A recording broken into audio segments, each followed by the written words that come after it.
进去那么半天了，怎么还不出来啊？他妈的，一群废物！有没有八路也给个信儿？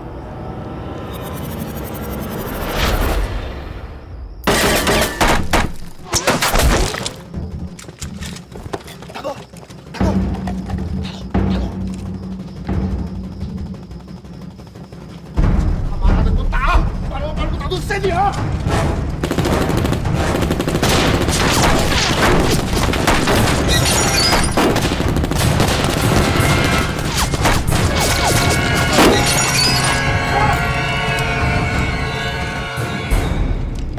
我看是谁杀了我大哥！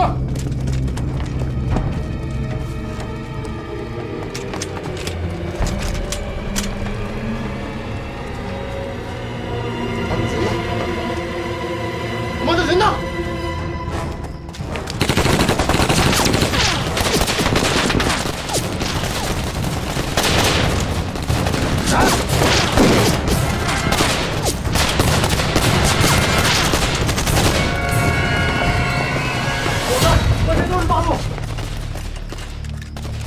敌枪上墙，绝不让战魔土航路和你乱在80米之内。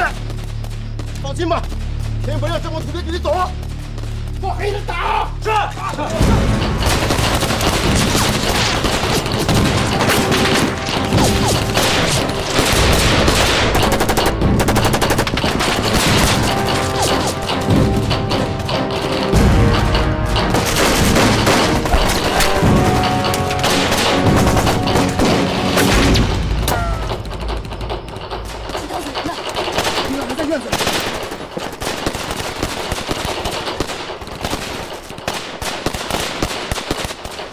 在院里，是季先生自己要求的。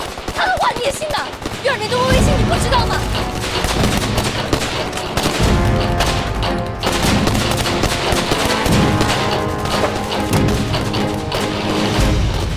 这么危险，怎么才攻击？是他说的，等鬼子的枪声完全停止以后，让我数30下再打。可我只数了20下就打了。你猪脑子呀！就是一块石头，那也被炸成面面了。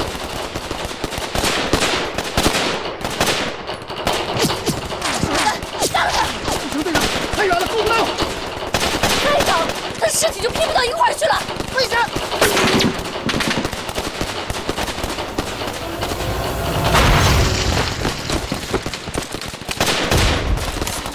自己扎自己，那是我们自己的手雷，是季先生管我们要的。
你胳膊受伤了，轻伤，大伙儿都差点成烈士吧？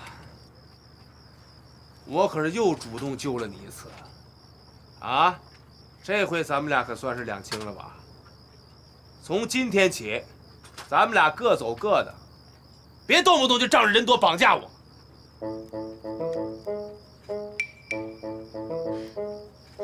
刀子，有什么话咱们下来说。 上面危险，不结实，你再摔下来。下来，下来吧！哎，小心点。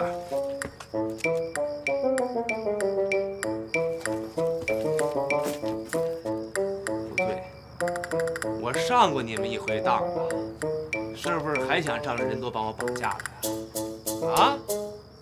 赶紧让你的队员都回屋去，我自个儿走。 金刀子，你把我们游击队都抢成什么人了？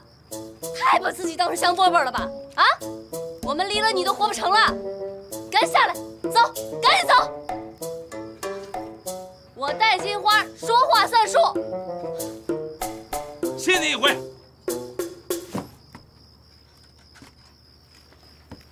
慢点，慢点，小心啊！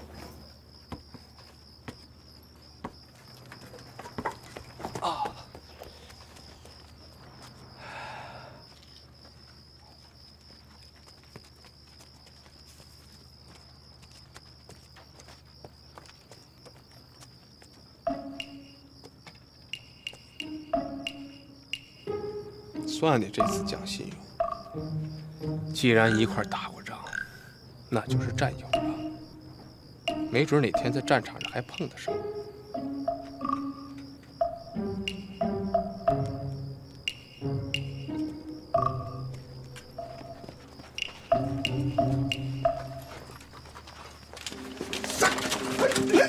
来，不用送，哎，干什么？哎呀，轻点！我就知道这绑架。都给我轻着点抬！一句话，新娘子怎么抬就给我怎么伺候着。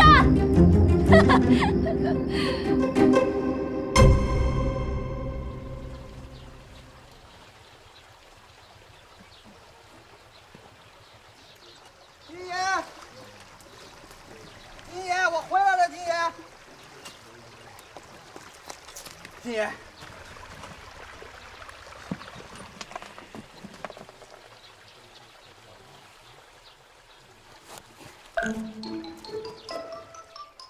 哎，人家不愿意留下，你们就打人，你们还有没有良心啊？我还告诉你了，泥箱是我放的，屋顶是我掏的，人是我劫走的，有什么事儿说小爷我算。冲我来啊！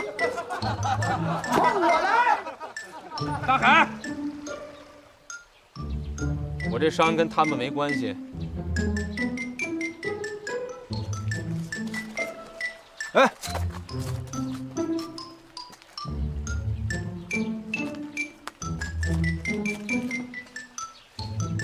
金爷，你伤得重吗？不重，没伤着骨头和血管。这还不重啊？你都做担架了，你就骗我吧你！这是那个戴队长给我实施的优待政策。优待？咱们又不是俘虏。我跟你说，那个戴金花整个就是一个雷公的媳妇儿。我现在就找她去，我就不信我骂不过那臭娘们儿。回来！你现在说什么都没用，他听不见。哎，我让你买那东西买回来没有？他都这么对您了，您还给他这个呀？不给。哎呀，现在我觉着对这个女人来硬的不行，我想试试来点软的，行不行？那咱们也不能太掉价了呀。我可有言在先啊，他要态度不好，不原谅。不说软话，不原谅。给您道歉，鞠躬不到90度，不原谅。这么多啊？这还多了，金爷，不多了。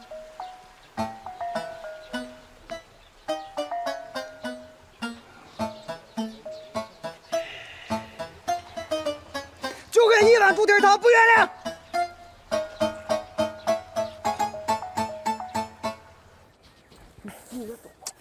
干什么？这裤子还没系上呢，你着什么急呀？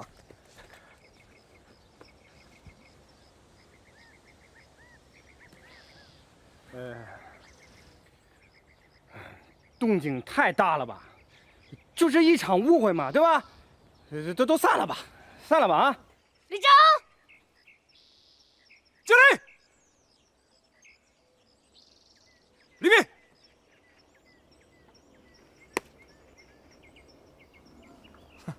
戴队长，这什么意思啊？啊？让我们俩检阅部队啊？不是给你检阅，是给你道歉。给我道歉？这戴队长也有犯错误的时候，戴队长一向都是正确的呀。有，我不应该故意跟你抖机灵、装糊涂，应该跟你摆事实、讲道理。好好宣传佛的抗日救国的大道理。因为你是一个读书人，又喝过洋墨水，应该是一个明事理的人。他说你不懂事理，我听见了。凭什么说我不明事理啊？还有，我不应该强人所难，故意堵在你房门口，不仅打扰你睡觉，还违反了上级不允许男女共住一室的规定。虽然我是被迫睡在你房间的，谁被迫谁呀？大的情节很清楚，小的细节不纠缠。错就是错了，错了就应该改。到底谁错了？是我，对不起。请原谅。太隆重了。走。躲什么躲？本姑娘我这辈子都没给人折过腰，你还嫌弃了？你要真想跟我赔礼道歉，那咱俩就好好谈一下。要是谈好了，我们俩给大伙请安。谈是肯定要谈的，但是这个地方荒郊野岭的，气氛不够。这样吧，等到了宿营地，弄俩菜，烫火酒，好好谈。好。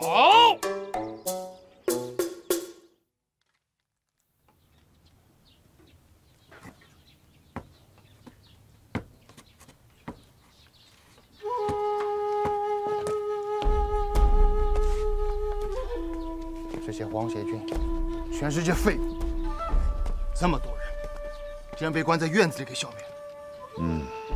真心开花。这个战术安排不仅非常正确，而且还非常大胆，非一般人所为啊！可皇协军说，这是亵土八路啊！你跟土八路打那么多仗，打过这样毫无招架之功的仗吗？确实没有。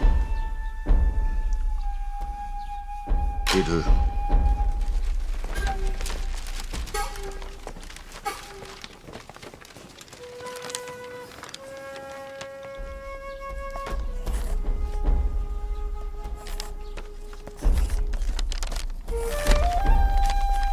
你看，他们不顾一切的向西，他们的目的是去八路的根据地，所以不管这些是真的八路还是假的八路，都必须抓住。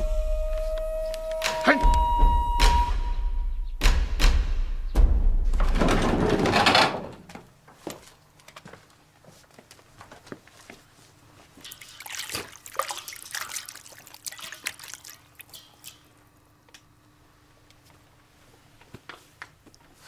还没开饭呢，酒也没烫，菜也没做，这就来了。还是谈好了再吃饭吧，有助于消化。谈不好，吃饭能噎死你啊！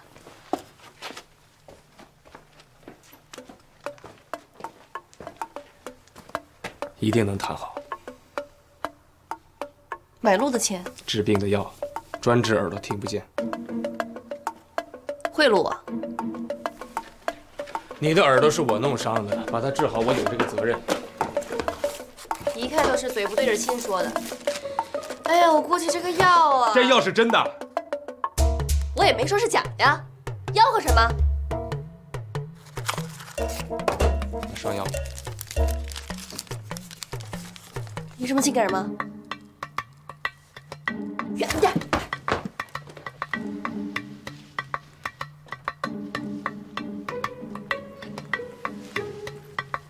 你自己上吧。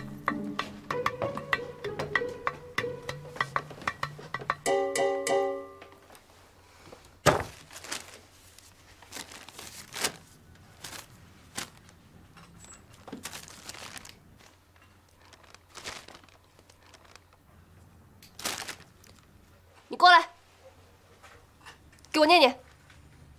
二爷没这么伺候过人。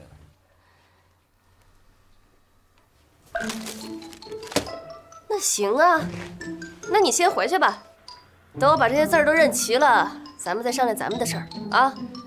不用等太长时间，估计这么多的生字，我一咬牙一跺脚，2天，2天怎么着也认齐了。回去吧啊，回去。那还是我来吧。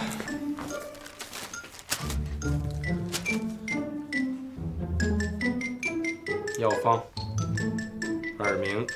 过来，这儿念。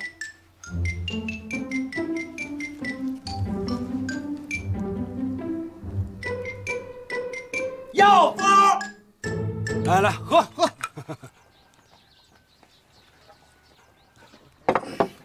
哎，来，兄弟，赶快猪蹄子！哎，吃。这有酒有肉的，今儿你们是有事儿要求我吧？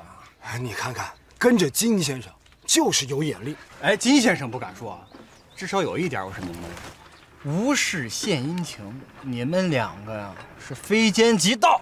哎，你这怎么说话呢？我说啥了？哎，三毛，坐，坐，人家只是打个比喻。哎，大海，我给你透露个事儿。哎，你老咳嗽什么呀？这大海又不是外人，那是把咱们从青龙山救出来的兄弟呀。冲你这句话，我干了。哎，豪爽。哎，其实啊，我们队长答应放你们走了。真的呀？真的。那这事我得赶紧跟金上说说去。哎，你别急呀，别急呀。哎，对啊，你看我都跟你透底了，你也跟我说说呗。哎，对，给咱说说。不该说的，我是不会说的。对，是。你说这金先生，一个平头老百姓，又是中心开花，又是空气炸弹的。哎，你说我们怎么不知道呢？就是啊。但是压根因为他就不是老百姓啊。来，他呀，其实是晋绥军852团特战大队的大队长，明白了吧？国民党。哎，过来！你干嘛呀？哎，我就知道你没别熬夜眼儿。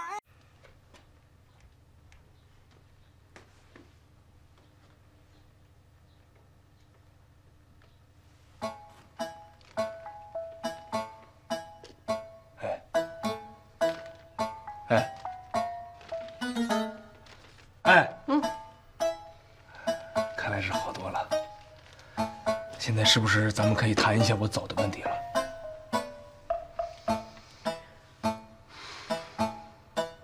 我知道，这个捆绑的夫妻不成。你要真不愿意，我也没办法。我会跟上级解释的。这么说，你同意我走了？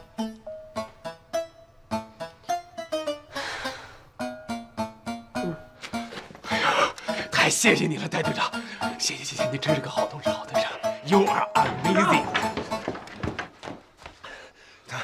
他是国民党晋绥军852团的。我可以解释。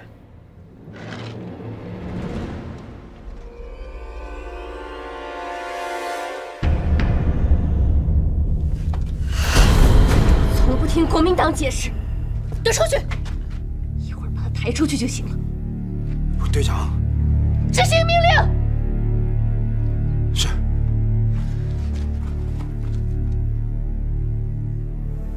我这辈子最恨别人骗我。我没有骗你。可你是国民党，是852团的，这么大的罪过，你为什么不说？国民党和罪过不能划等号，我们是有信仰。胡扯！信仰都是美好的，可是从你们嘴里面说出来的，我看都是老爷太太们的信仰。你们是美好了，可苦的都是老百姓。我觉得关于信仰这个问题，咱们俩谈不清楚。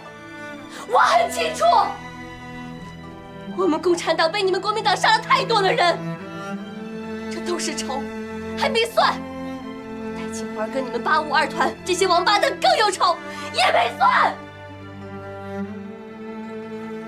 历史的问题，你找我算也算不着。必须老实交代。我不是你的俘虏。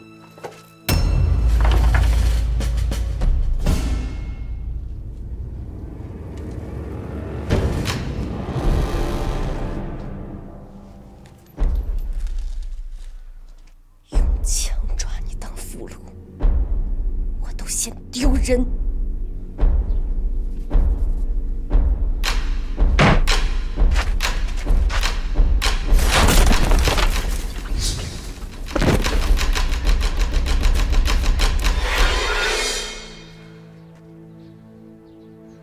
有两下子，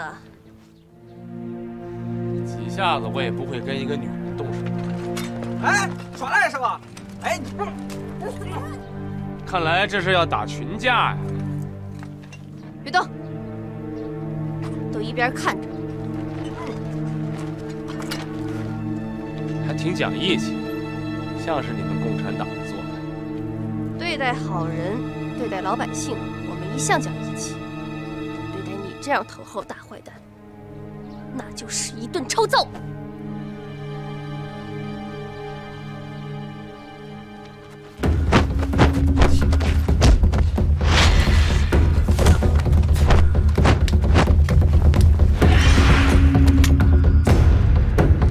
别以为我收拾不了你。看来这是事实了。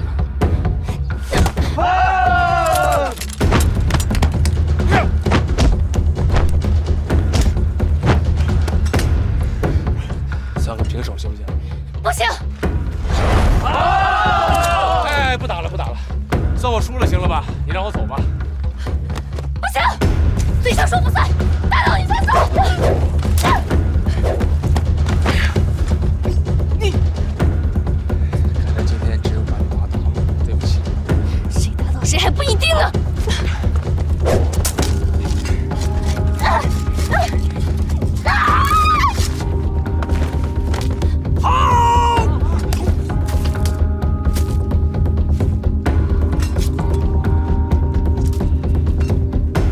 看来今天你输了。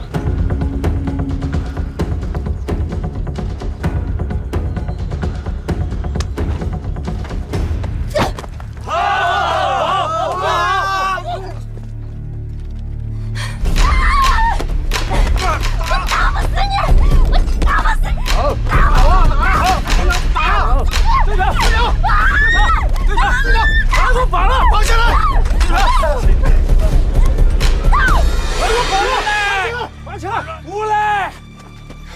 我的眼睛，给我洗洗眼睛，给我擦一下眼睛。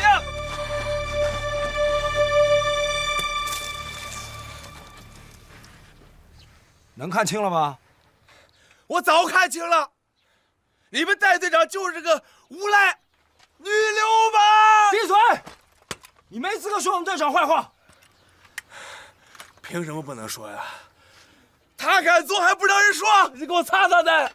行，那我说你听听，你见没见过背着炸药包炸鬼子炮楼的无赖啊？你见没见过身上有5处鬼子的伤，还跟鬼子玩命的女流氓啊？那也不至于对待我像对待鬼子那样吧？啊，又是打又是挠的，还往我脸上抹辣椒！没逼了你就算便宜你了。凭什么崩我？凭什么？凭什么？2年前，肖家坪你应该去过吧？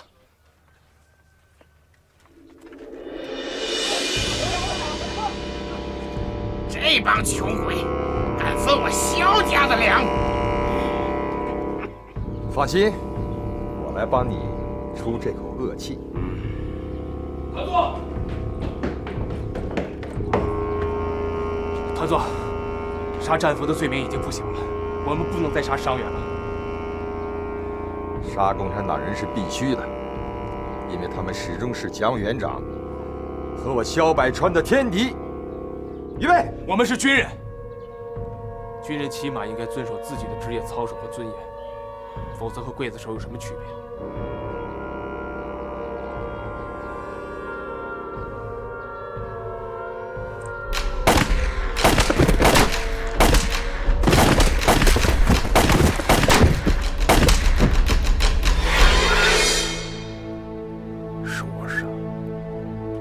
既然你去过，那么枪毙你，就是给死去的战友报仇。这个权利不仅队长有，我也有，我们游击队所有人都有。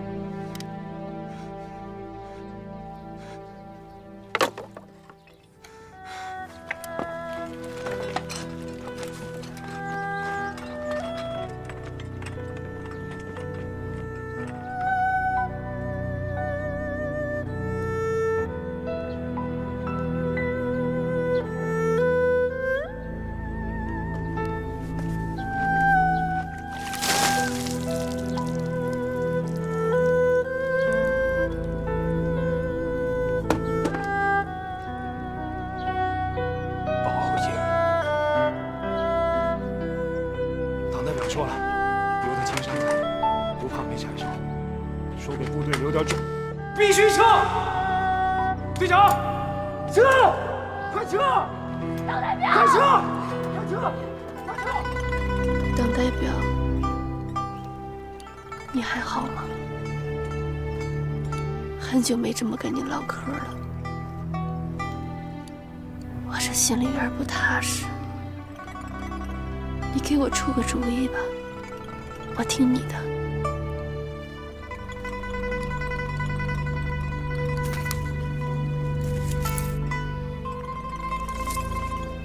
兄弟们，我把曾经杀害你们的852团的凶手给你们抓来了。队长，人给你带来了。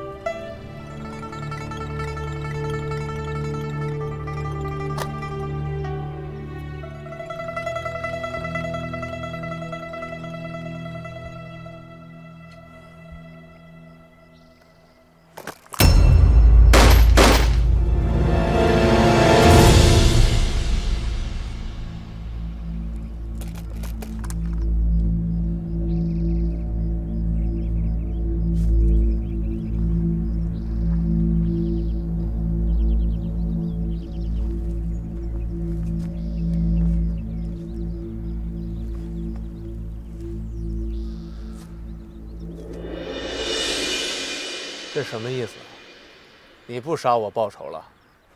仇是一定要报的，但是共产党不兴报私仇，八路军也不随便杀人，那样的话，不就和你们一样了吗？从这点上来说，你们确实比我们高。我现在要执行上级的命令，把你送到根据地去。那为什么要给我松绑啊？给你松绑，是给你逃跑的机会。逃跑？你逃跑，我正好开枪，这是一个最充分的死亡理由了。佩服。出发了。走走。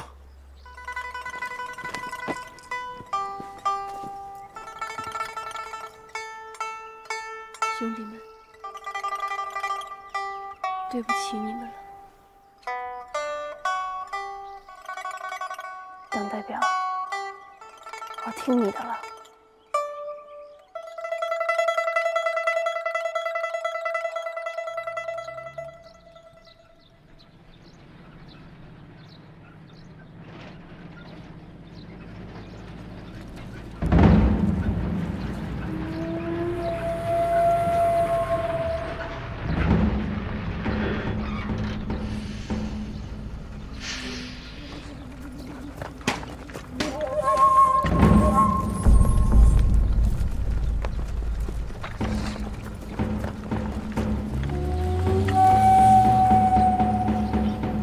看过了大沙河就是我们的地盘了，鬼子怎么突然这么兵了？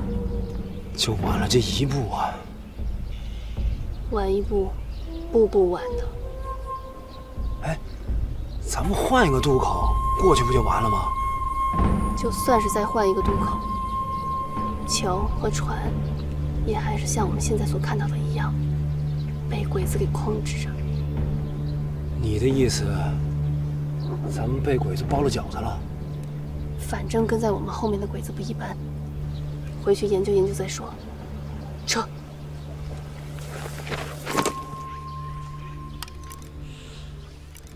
我保证，给我一个班，我一定可以杀出一条血路冲过去。桥上没遮没拦的，只要对面920机枪一响，我们谁都过不去。到那个时候，我们都得牺牲在这儿，那多憋屈。况且，还有这个家伙没送到呢。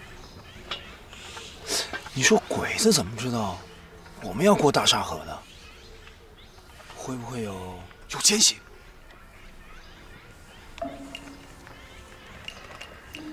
别瞎说，怎么过河脑子都不够用啊？还想那些歪道道？你别忘了，他可是晋绥军852团的。这些天，通过打的这几仗来看，我想他们不是干出那些撒三滥事儿的人。别想他了，赶紧想想怎么过河吧。哼，嗓子卡绿毛了。我有一点不成熟的意见，不知当讲否？不成熟就等熟了再说。我们被包围了。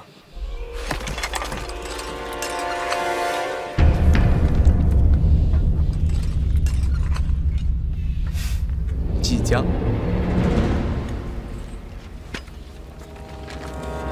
我不招你，你最好别来招我，因为你现在说的话，一定会成为扰乱军心的罪过。我真心想帮你。动两下嘴皮子，就拿这点成绩，好再跟我说再见。如果你不让我走，我不会走的。尤其是现在这个时候，就算对我自己的救赎和补过吧。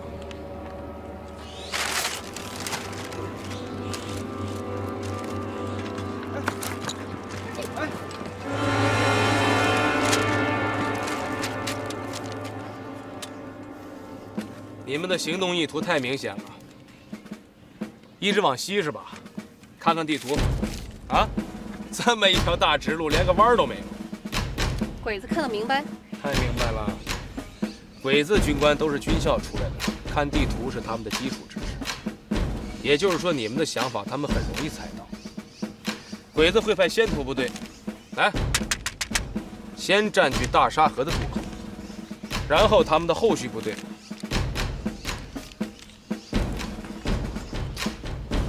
这会儿应该就在咱们身后，离咱们不远了。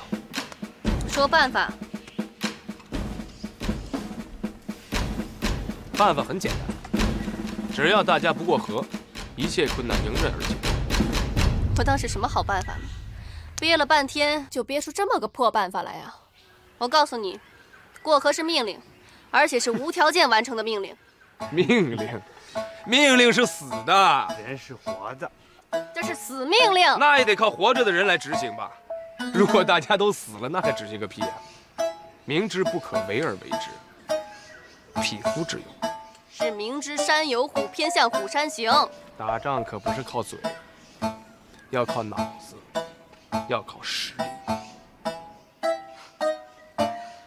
打仗是靠精神。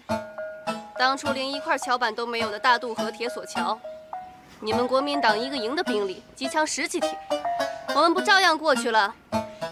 况且，这座桥还有块桥板呢。那你不觉得，如果大家都在这儿牺牲了，太憋屈了吗？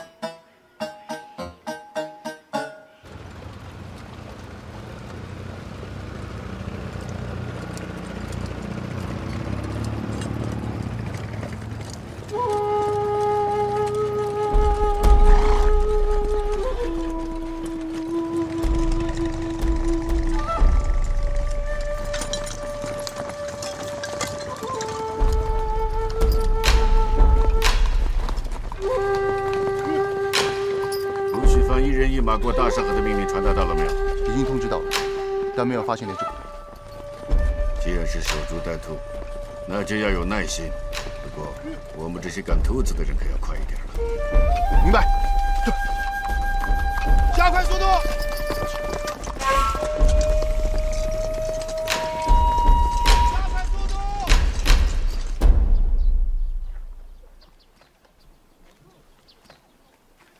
我一个人侦查就够了，你来真是多余。你见过孙大圣让唐僧一个人去探路的吗？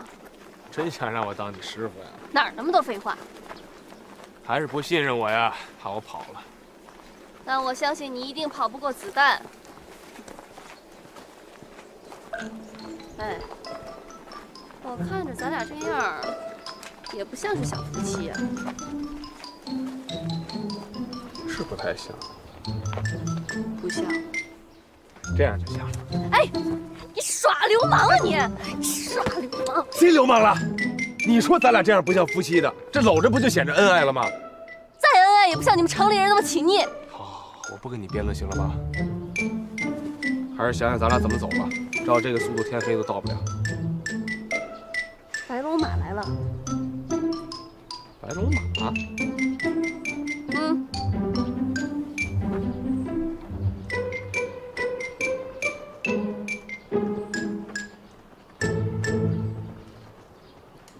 老乡。哎。怎么运这么多粮食啊？啊，这是东洋人让拉的。不仅是我们，县城里面的大车都被征集完了。还有这么多草料呢。哦，那是喂马的。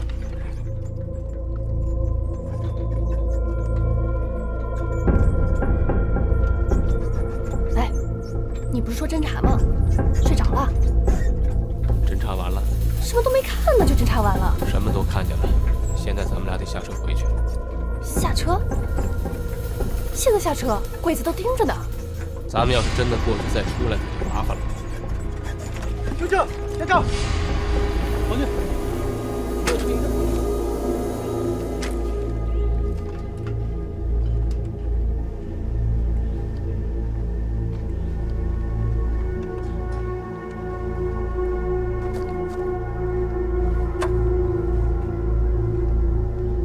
你下来。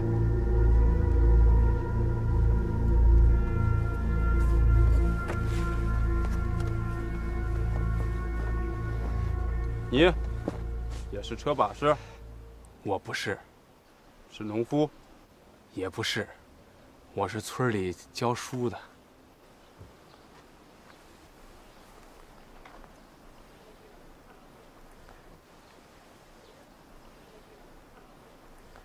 教什么呢？在村里教小孩唱歌。啊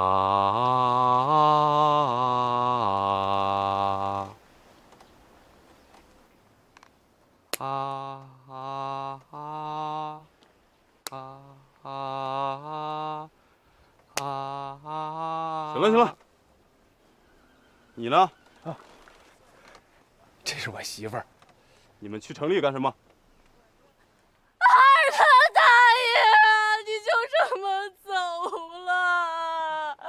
是我们不孝啊！行了，把货卸下来，掉头回去，掉头回去。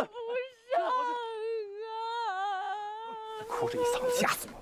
我不哭能行吗？胳膊上连块黑纱都没有，小鬼子也不信呢。那你也不能咒我哥呀！我没哥，你有哥呀！你不有小舅？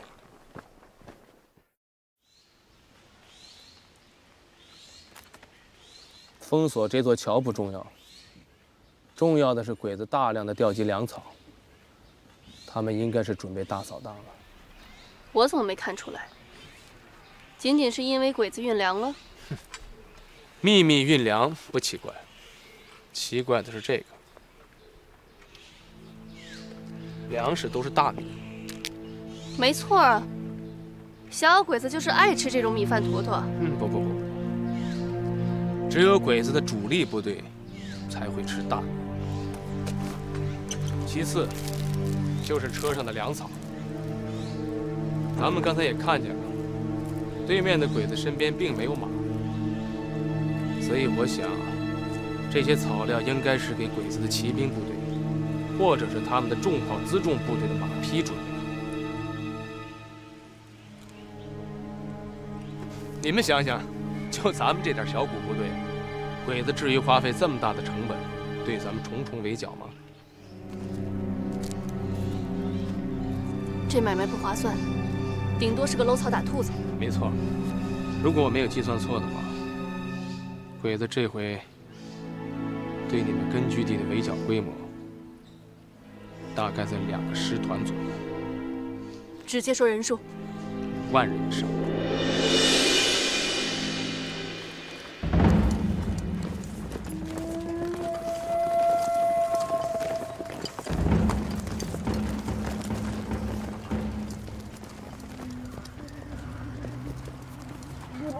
报阁下，华北驻屯军司令部急电。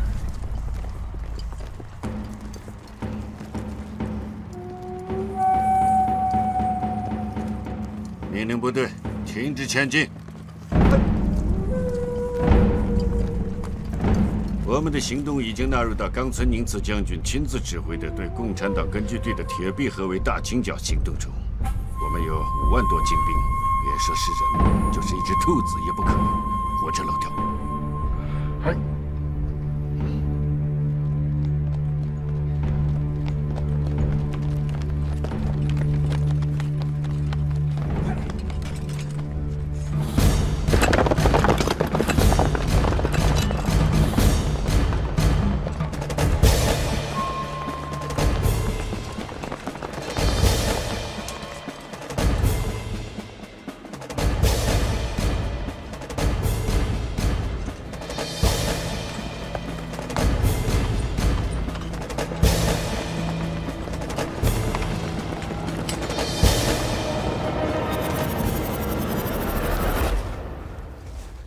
谢谢你听取了我的意见，没向错误的泥潭滑进。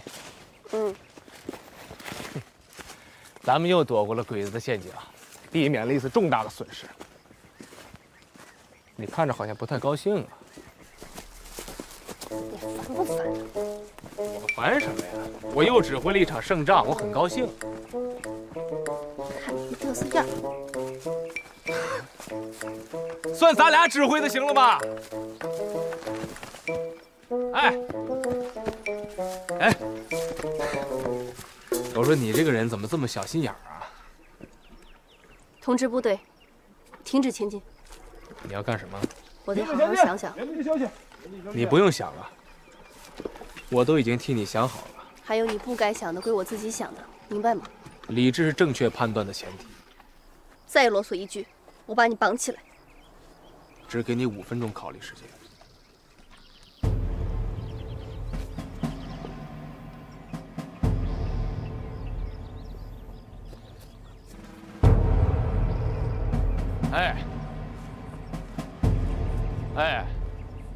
20分钟都快过去了，想好了没有啊？你别忘了，这周围到处都是鬼子。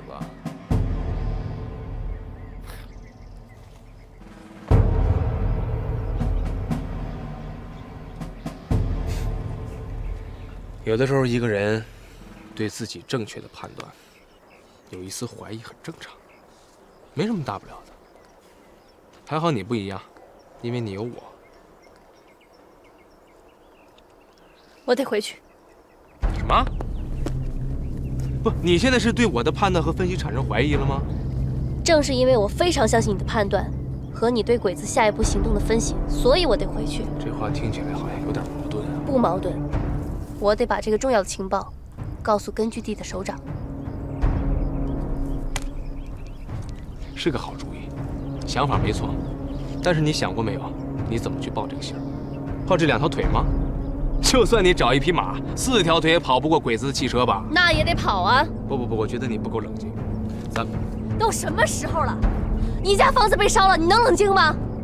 早浇一盆水，就少一盆水的损失。猴子3炮，猴子，带着他找一个安全的地方隐蔽起来。等到敌人的大扫荡结束以后，再按照原计划向西返回根据地。那你呢？ 我和3炮组织敢死队，重新打回大沙河。是，我不同意。我们共产党的事情，要你国民党来管吗？笑话！笑话，打鬼子总没错吧？咱们的目的是一致的。我建议你听我的。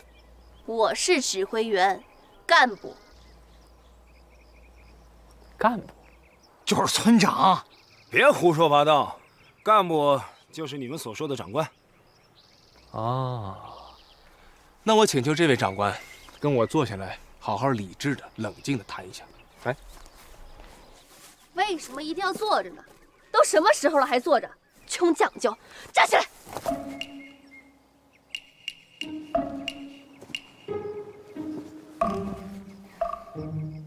我知道一种方法最快速。说。找一台发报机。干什么用的？就是通过一个电钮，把你想说的话用最快的速度传到你们的总部。孙大圣啊！孙大圣是一个跟头108000里，而这台发报机是1秒钟30万公里，比孙大圣还快。你算术不错。拐着弯骂我是不是？还不赶快找孙大圣！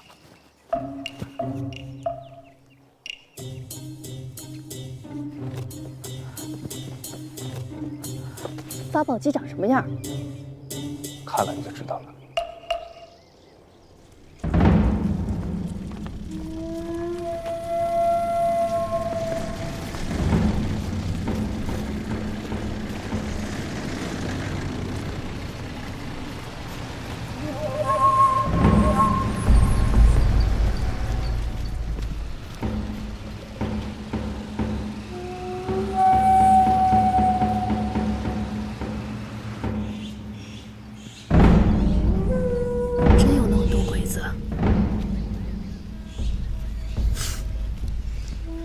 阵势我见多了，没什么大不了的。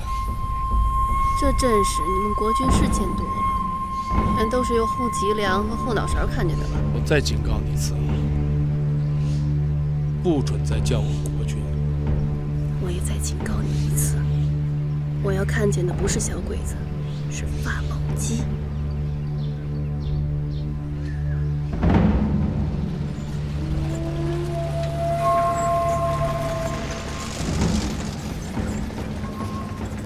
看吧，在那马身上驮着一个小铁箱子，里面就是发报机。看看他旁边那几个没背着枪的步兵了吗？那应该是鬼子无线电的小队成员。声抢啊！声抢？也没到跟前就被打成筛子。费了半天唾沫说的这个主意，就是个馊主意。你觉着馊吗？你要是觉着馊，那鬼子也会觉着馊。馊了他就没人要，就没有人防范。你说这是不是个机会？好，我今天就算是被打成筛子，也把这个电台给你抢回来。谁让你去抢这个呢？那抢哪个？往敌人的身后走。司令部。我发现有的时候你还挺聪明。借着我夸自己的吧，嗯？别臭美了。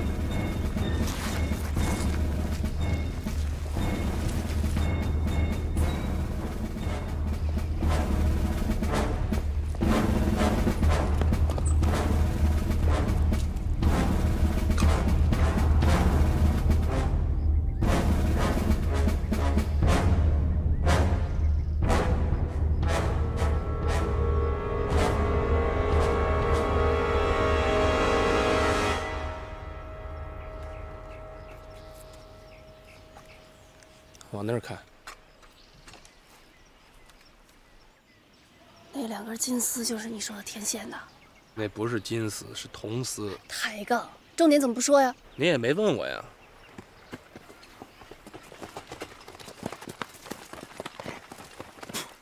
情况查清楚了，只有鬼子的一个小分队，当官的不在。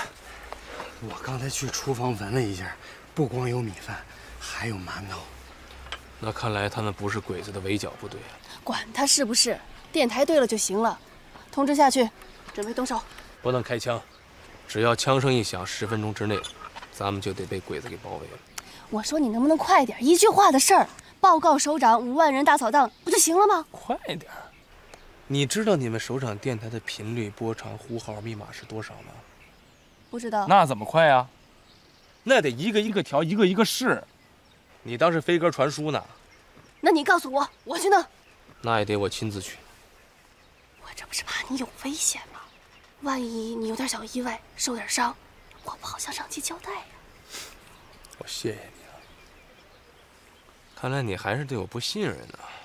咱们先不说你会不会发报，就算是你会，那我也得亲自去，因为我说过我要帮你。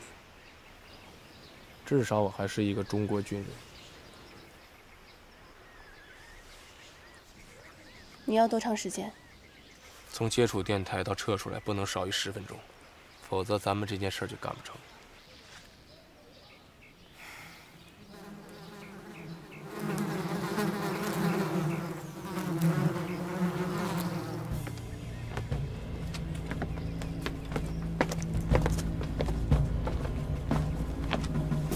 아이고,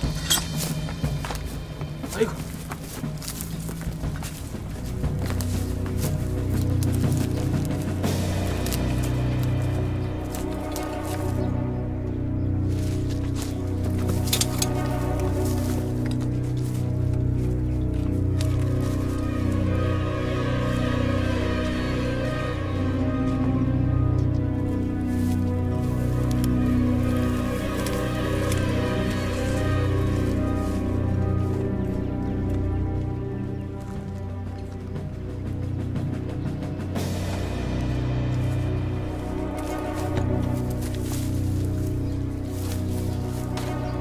招行吗？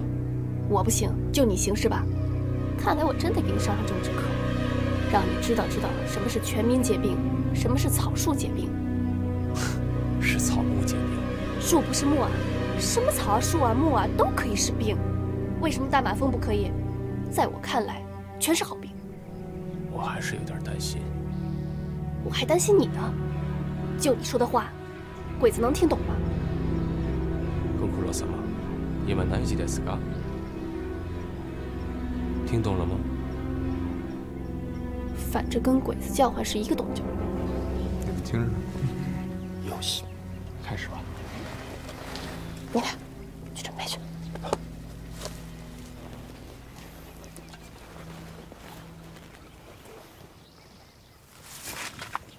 猴哥，还是你来吧。刚才就我来的，你来。 我尿不出来啊！我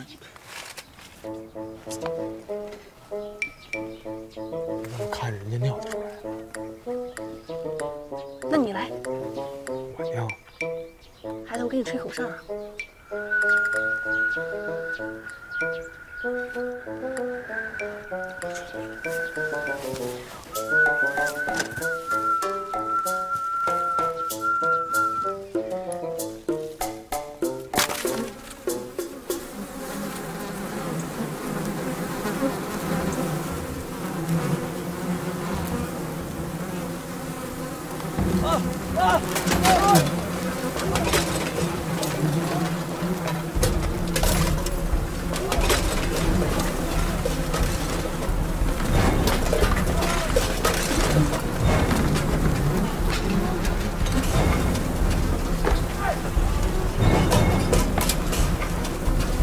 云南人几十个，打过来了，还得有个来，别个了，别个了，打过来了，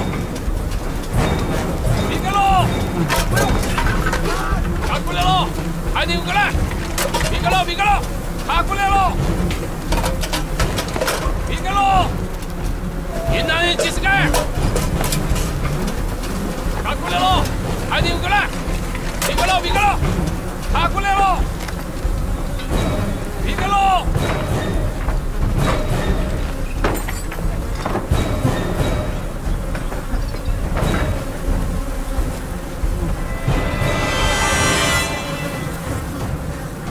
别捡了，别捡了，快走！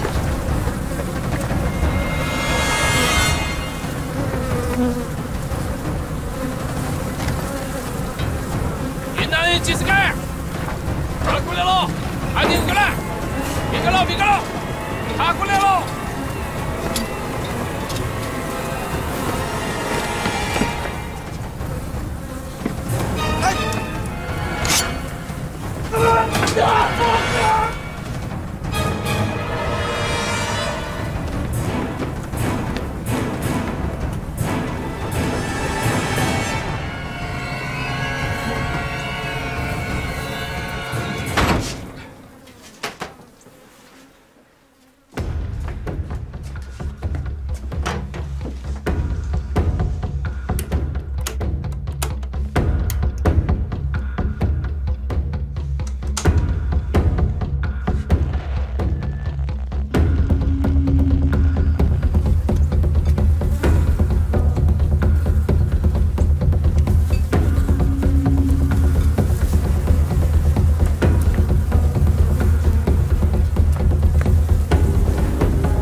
么回事？一片混乱，成何体统？全部出来，集合！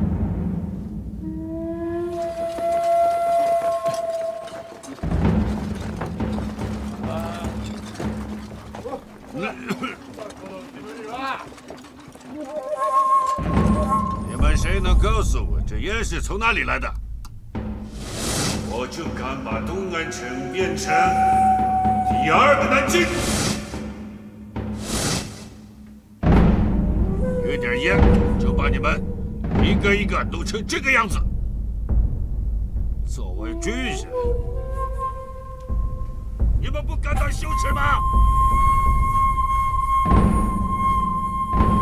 就这么一点烟，就把你们一个个熏成这样子。作为军人，我们必须要用行动来证明我们自己。看看，一个军纪不正的，你骡子带着。那你站好了。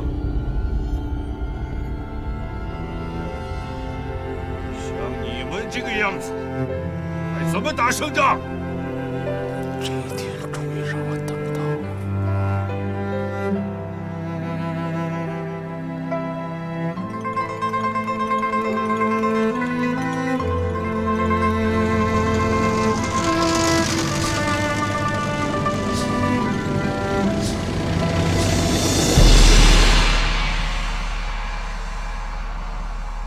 再这样下去，我们都会死的，明白吗？这是谁放的烟？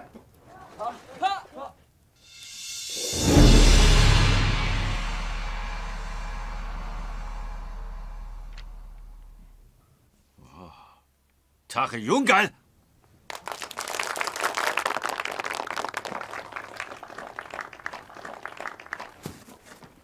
身为大日本皇军，被一群马蜂追得狼狈不堪，混蛋！怎么回事？哪来那么多马蜂？有人偷了马蜂窝？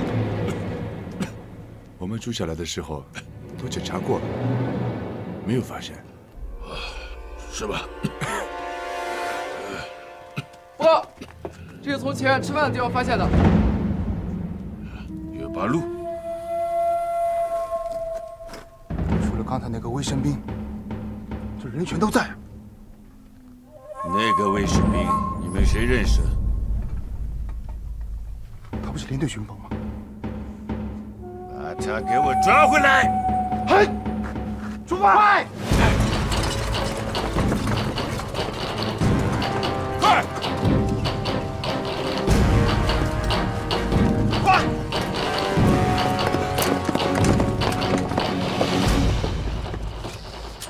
快！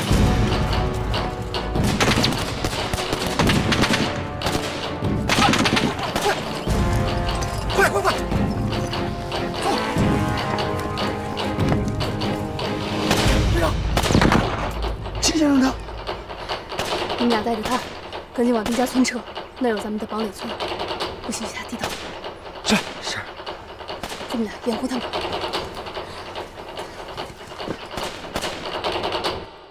混蛋！一群废物！废物！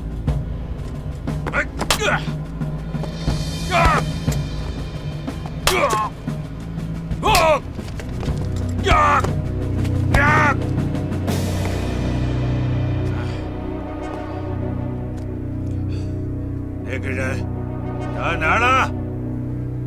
他去了机钥匙。报告，机钥匙没有遭到任何破坏，也没有丢失任何东西。救的可能是5万皇军的生命。跟我来！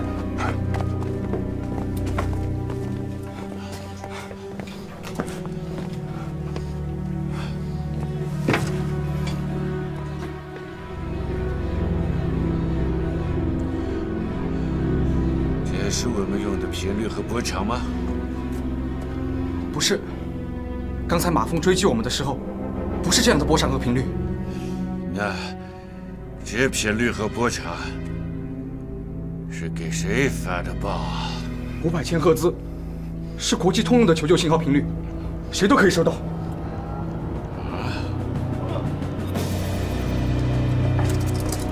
大总，连队无线电定向侦测车的人来了。报告阁下，我们在这附近发现一架电台，在10分钟之内在向外面不断的发送电报。他们的电报内容，你们能够破译出来吗？不用破译，是明码电报发的。明码电报内容。嗨，敌人已完成大兵团集结的准备，战役目的根据地丫头。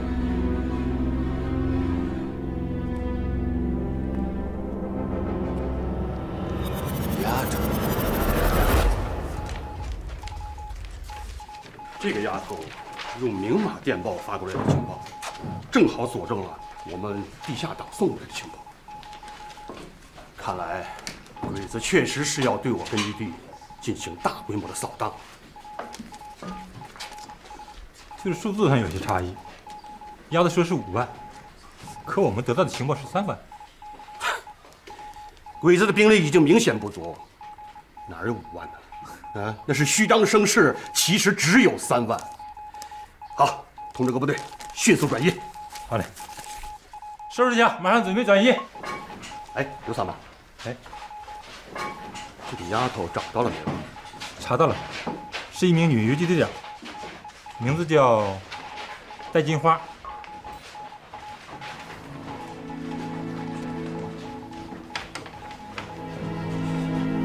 她会发报。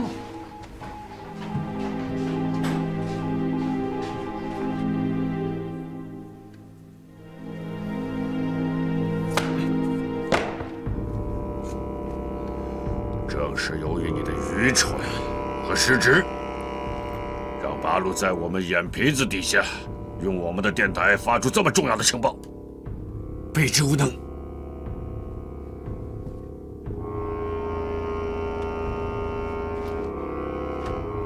无能不只是撤职这么简单，华北驻军司令总部这次大清剿行动的胜利成果很可能付之东流。我愿意切腹谢罪。切腹谢罪，你不配。切腹是武士最崇高的死亡方式。你连那个叫丫头的家伙都还没有抓到，你没有权利选择这种光荣的死法。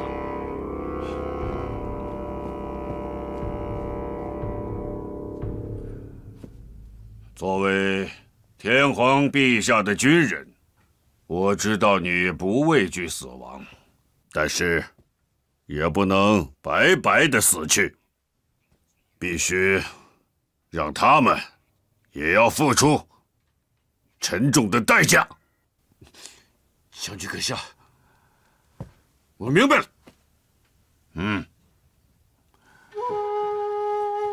那现在你说说，是这个小分队十分诡异，除了使用马蜂窝这样的土八路招数之外，他们还会使用急速爆炸。另外，这份电报中的措辞“大兵团”“集结”“战役目的”等，都是极为专业的军事语汇，所以很有可能是敌人的特遣部队。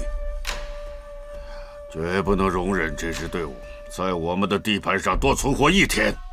归进少佐。是，一定抓到丫头，消灭这支部队。中国有一句古话说：“